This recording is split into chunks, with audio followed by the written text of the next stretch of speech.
as a good man, a great man. I think he'll go down in history as a far greater man than we realize at the moment. Oh, I thought he was such a great man. He tried to do something for everybody, and I believe it's going to be a great loss. He was a great man, but I think he made a few big mistakes. Like what? Like about the Vietnam War. I thought he did a lot to try to improve the relationship between the two races. And he was very sincere about it. He wasn't doing it just to be doing it. I thought he was truly sincere. I thought he did a great deal towards advancement of civil liberties and civil rights. Do you regret that for a lot of people the principal association of Johnson is with the war in Vietnam? Yes, I do. I think that was a mistake. I think he was embroiled in it and not really of his own, either choosing or of his own making.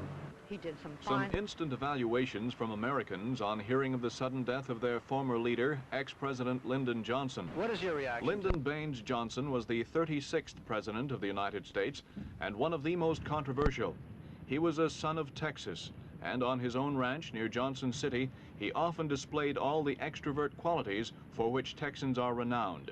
Yet his personality defied simple analysis. He was a curious mixture of simple country virtues and extraordinary political skill.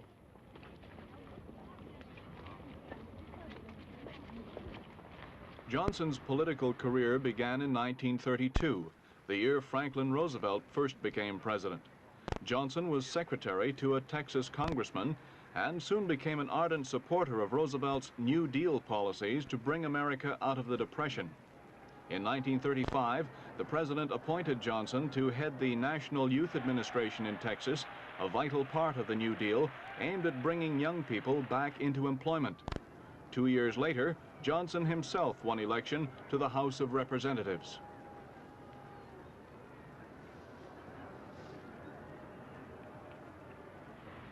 Only an hour after voting for the declaration of war in 1941, Johnson volunteered for active service in the Navy and became the first congressman in uniform.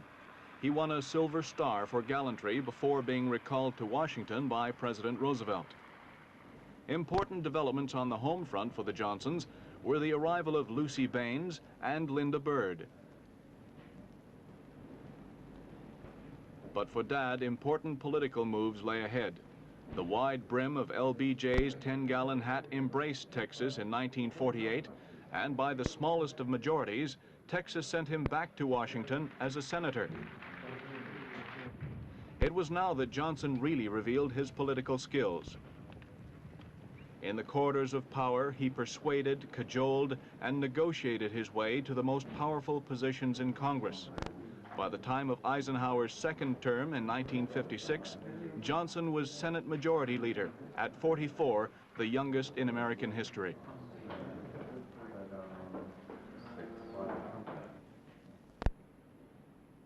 At the 1960 convention, Johnson contested the Democratic nomination with John Kennedy, but he had none of Kennedy's glamorous appeal, and after a bitter struggle, he lost. But Kennedy respected Johnson's abilities and asked him to be his running mate. In the close-fought campaign that followed, the wisdom of Kennedy's choice became clear. Johnson carried the South and helped to redress the adverse effect there of Kennedy's Catholicism. By slightly more than 100,000 votes, JFK and LBJ made it to the White House. Although Johnson now had less political power than he'd enjoyed in the Senate, his new position was to make him an international figure where previously he'd been little known outside the United States. Kennedy sent him as a roving ambassador throughout the world. In less than 3 years, Vice President Johnson visited nearly 30 countries.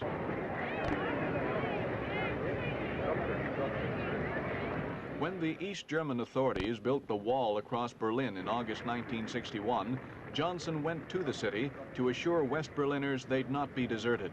His welcome was among the most enthusiastic he ever received.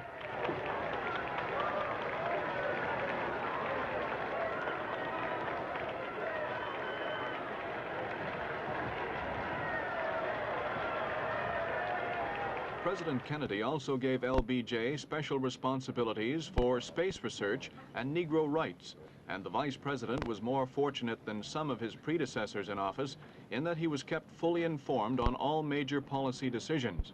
As events turned out, it was vital experience. In November 1963, President Kennedy died from an assassin's bullet in Dallas. Johnson succeeded automatically to the presidency, swearing the constitutional oath in the crowded fuselage of the presidential jet. To a shocked world, he said simply, "I will do my best. That is all I can do." Almost immediately, the whole character of government changed. The folksy Texas atmosphere which LBJ brought to the White House was in complete contrast to the elegance and intellectual polish of his predecessor. The new style may have jarred finer susceptibilities, but soon everyone had to admit that Johnson was getting things done, and the new president began to win the confidence of many who doubted his capacity for the job.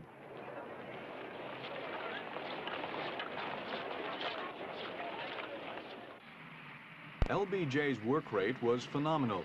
In 1 week, in April 1964, he traveled 3,000 miles, made 20 speeches, held 3 press conferences, appeared several times on television, and shook so many hands that his own began to bleed.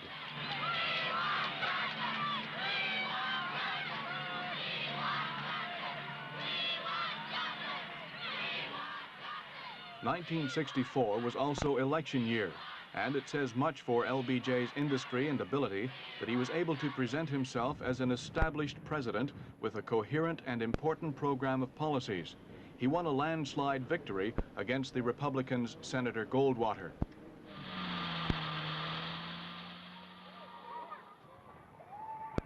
As the first Southern president since the Civil War, Johnson was ideally placed for trying to heal the rifts between North and South. He'd got Kennedy's Civil Rights Bill onto the statute book before the election, and he now announced his own version of the American dream, the Great Society. The Great Society rests on abundance and liberty for all. It demands an end to poverty and racial injustice, to which we're totally committed in our time. LBJ's concept of the Great Society reflected the idealism of the New Deal, which had so impressed him in his early years in politics. He toured some of the worst poverty-stricken areas in America. Appalachia, for example, where the decline of the mining industry had left many of the area's population with no employment. An $1,100 million program to revitalize the region was later approved by Congress. It remained one of LBJ's proudest achievements. This legislation marks the end of an era of partisan cynicism towards human want and misery. The dole is dead. The pork barrel is gone. Federal and state, liberal and conservative, Democrat and Republican, Americans of these times are concerned with the outcome of the next generation, not the next election. And that is what the provisions of this legislation clearly reflect.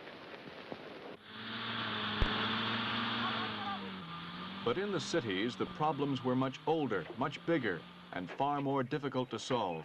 Federal aid came too late to prevent the frustrations of Negro life in the ghettos from exploding into racial violence, as here in the Watts district of Los Angeles in the summer of 1965.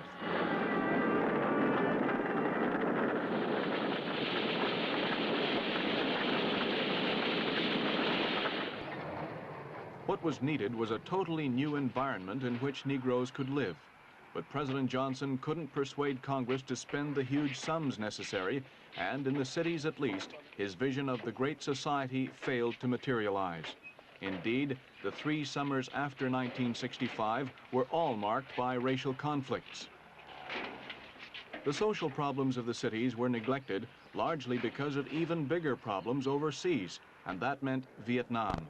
This is how LBJ explained American policy in 1965. We want nothing for ourselves, only that the people of South Vietnam be allowed to guide their own country in their own way.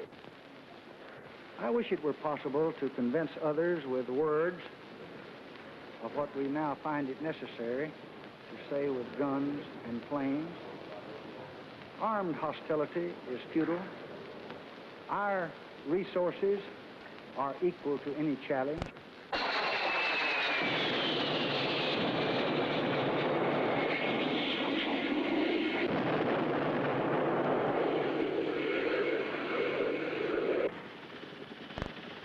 But America's resources were not equal to any challenge. As the communists gained strength in South Vietnam, President Johnson was faced with a choice of accepting defeat or increasing American help. He chose the latter course, largely because all his advisors at the time believed a military victory was possible.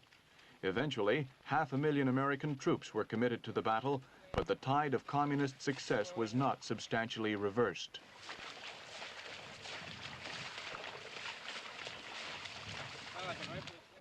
Johnson himself made several visits to Vietnam to help bolster flagging morale among the troops. He deeply felt the responsibility for his decision to escalate the war and worked harder and harder, aging visibly, as he supervised practically every detail of the Vietnam operations.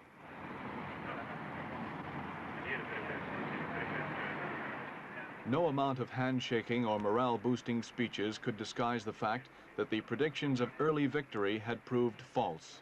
As each increase in American troops was balanced by reinforcements from North Vietnam, LBJ decided to carry the war to the north in the form of massive bombing raids against Hanoi and Haiphong.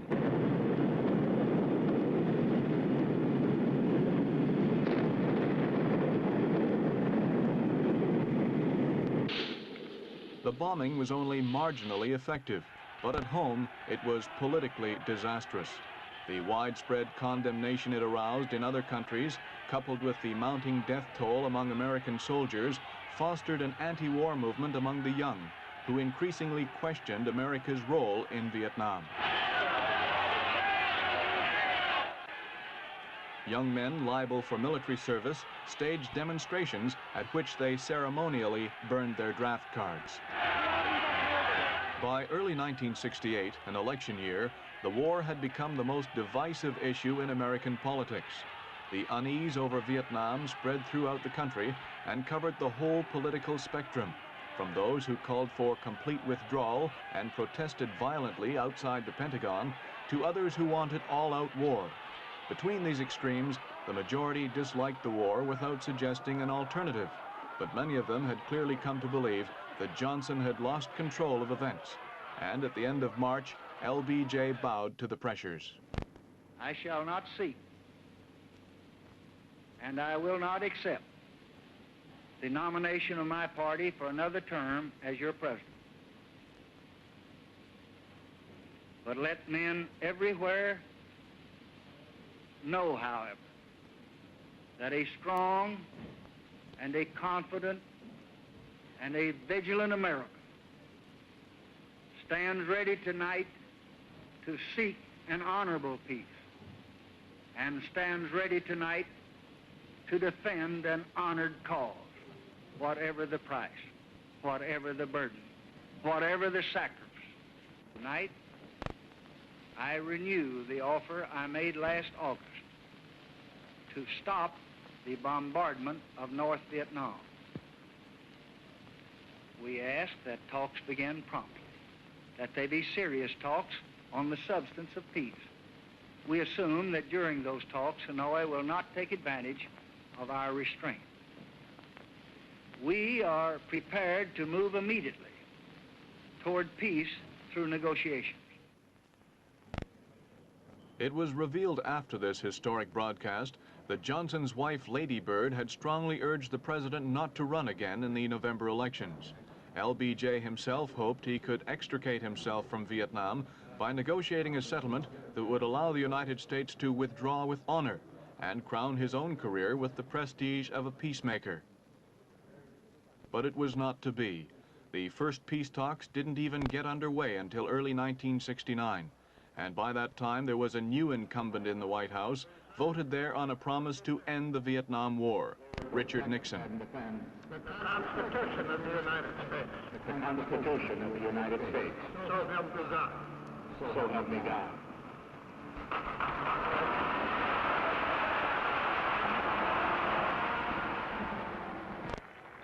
For Johnson, it was a bitter end to the presidency. He left office with a sense of unfulfillment, and in a way he was cheated by events. He'd inherited the war and had tried to win it on the best advice of the military. He failed because they failed, and his tragedy was that this failure prevented the realization of much of his domestic program.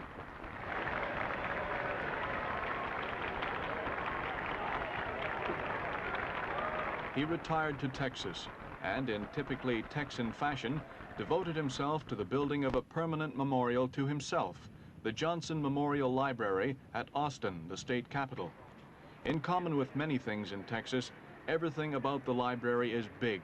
It cost $18 million, and it houses 30 million pages of documents and 500,000 photographs recording the 40 years of Lyndon Johnson's public life. At the dedication ceremony in May 1971, President Nixon was the guest of honor. The irony of Lyndon Johnson's death was that it came on the eve of a Vietnam settlement which inevitably served to emphasize the mistakes made by LBJ. But though Johnson's presidency was not successful, his career in politics certainly was, and of all the tributes paid to him in death, perhaps the most accurate came from President Nixon. For Lyndon Johnson, he said, the American dream wasn't just a catchphrase, it was the reality of his own life.